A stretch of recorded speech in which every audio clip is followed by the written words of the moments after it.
रामपुर जौहर university पर Baspa supremo Mayawati की सलाह, तो लोकसभा में दिल्ली प्रदर्शन पर मोदी सरकार से भिड़े अखिलेश यादव।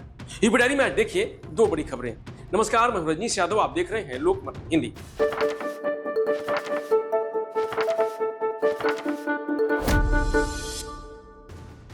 रामपुर स्थित जौहर यूनिवर्सिटी को लेकर चल रही राजनीतिक और कानूनी चर्चाओं के बीच बसपा सुप्रीमो मायावती ने अपनी प्रतिक्रिया देते हुए कहा कि किसी भी शैक्षणिक संस्थान के मामले में सरकार को कानून और संविधान के दायरे में रहकर निष्पक्ष कार्रवाई करनी चाहिए।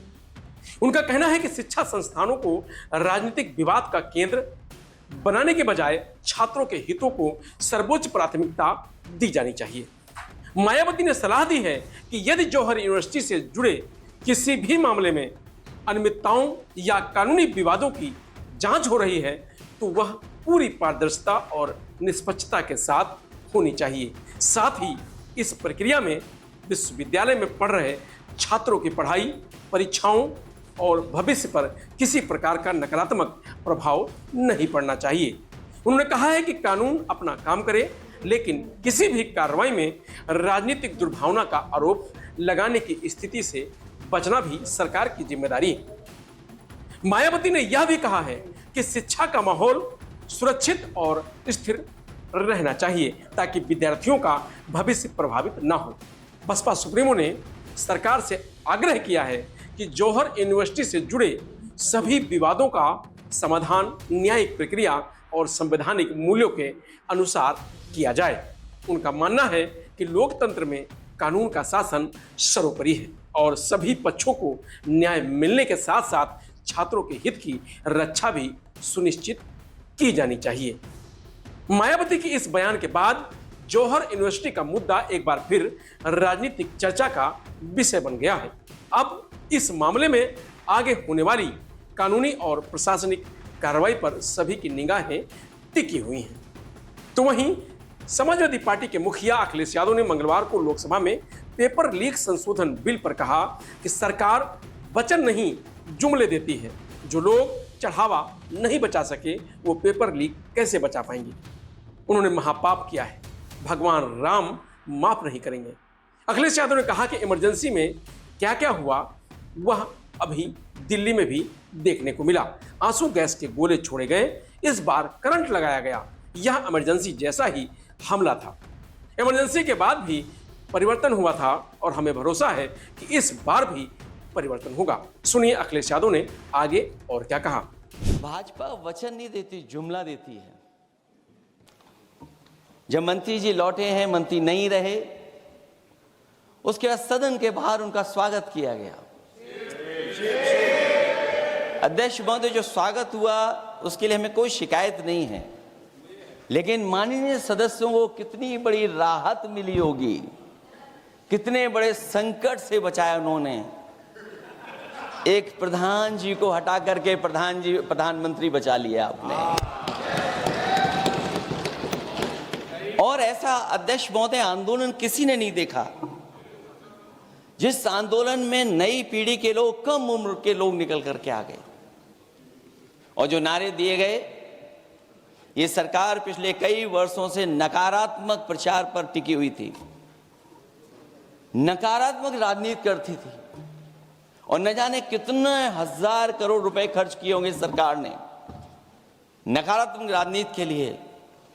लेकिन नई पीढ़ी को मैं बधाई देना चाहता हूं, उनके मनोबल को और उनकी एकता को, और जिस तरीके से उन्होंने प्रचार किया, अंततः सरकार को झुकना पड़ गया। और अध्यक्ष महोदय, जो लोग चढ़ावा चोरी नहीं बचा पाए वो पेपर लीक कैसे बचा पाएंगे। जो भगवान के दरबार से दान गायब हो गया, दान चला गया, वो लोग पेपर लीक बचाएंगे। किस कानून को, जो कानून पहले बनाया उसी कानून का संशोधन करके लेकर आए। किसकी आंखों में आप धूल झोंक रहे हैं। और अगर कानून से बच रहा होता तो भाजपा की 10 साल की सरकार में 20 परीक्षाएं कैसे लीक हो गई।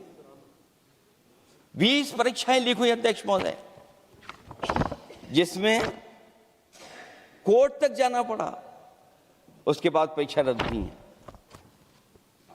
दरोगा भर्ती का पेपर लीक हो गया, जूनियर इंजीनियरिंग के भर्ती का पेपर लीक हो गया, ग्राम विकास पंचायत अधिकारी का पर्चा लीक हो गया, नलकूप चालक भर्ती का यूपी टीईटी का परीक्षा लीक हुआ, और एक बार नहीं हुआ 3 बार पेपर लीक हुआ यूपी टेट का।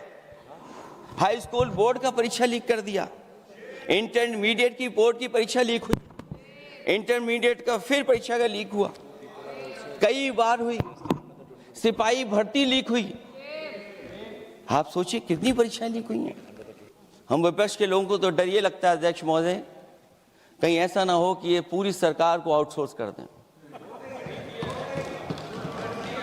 आउटसोर्स सरकार है जो सबसे विश्वसनीय संस्था है, उसमें आउटसोर्स पे आपने कर्मचारियों को रखा हुआ है।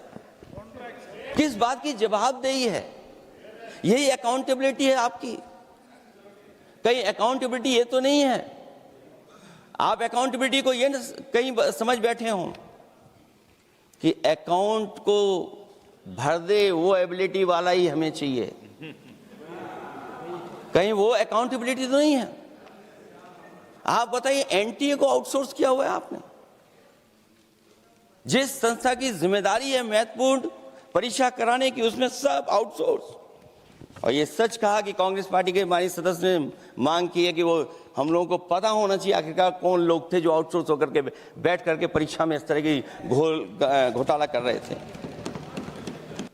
अध्यक्ष महोदय, अगर शिक्षा अच्छी होगी, परीक्षा सच्ची होगी, तो तरक्की भी पक्की होगी। और ये तरक्की नहीं चाहते हैं, इसीलिए शिक्षा पर और परीक्षा पर हमला कर रहे हैं। मैं इन्हीं शब्दों के साथ अध्यक्ष महोदय आपका धन्यवाद देता हूं। और जो बिल लेकर के आए हैं आप, बिल तो 24 में भी लेकर के आए थे आप, जो 24 में बिल लेकर के आए थे, उसके बाद नीट परीक्षा का पेपर लीक क्यों हो गया, ये आप बता देना मंत्री जी। आपको एक कानून बनाने के बाद दूसरा कानून बनाना पड़ रहा है, ये क्या वजह है?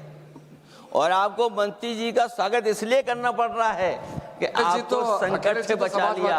और अगर अखिलेश जी तो समाजवादी है। मैं पूछना चाहता हूं कि छात्रों का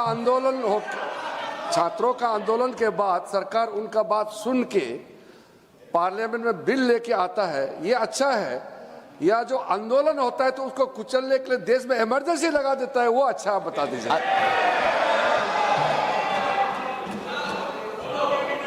अध्यक्ष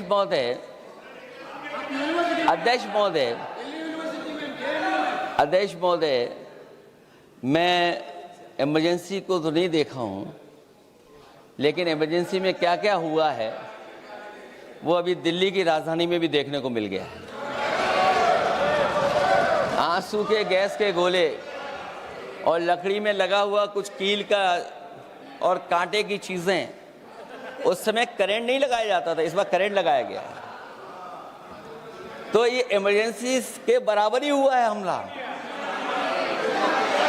कम नहीं है। इमरजेंसी से कम अन्याय नहीं कर रहे हैं आप लोग।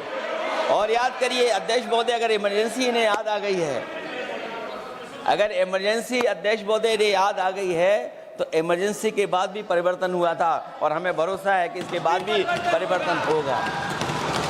और अध्यक्ष महोदय, मैं आखिरी में कहना चाहता हूं,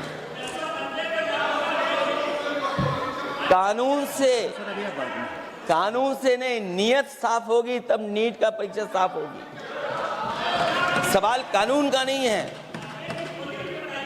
आपकी नियत साफ नहीं है। और जिस समय आपकी नियत साफ होगी तो परीक्षा भी साफ हो जाएगी। और हमारे साथी जो कुछ और बातें उठा रहे हैं, आज मौका नहीं है, लेकिन आपको भगवान भी माफ नहीं करेंगे, क्योंकि आप चढ़ावा चोरी में शामिल हुए हैं। और चढ़ावा ही नहीं, जो गुप्त दान था वो भी चोरी हुआ है, गुप्त दान। और ये पाप की श्रेणी में नहीं आता है, महापाप की श्रेणी में आता है। Akhilesh ji bill pay. और अध्यक्ष महोदय, आखिरी में मैं इतना ही कहना चाहता हूं, शिक्षा की रक्षा के लिए जो आंदोलन हुआ है वो हमेशा आंदोलन जीतेंगे। फिलहाल यूपी डायरी में आज इतना ही। कल फिर मिलेंगे नई खबरों के साथ। तब तक आप बने रहिए लोकमत हिंदी के साथ।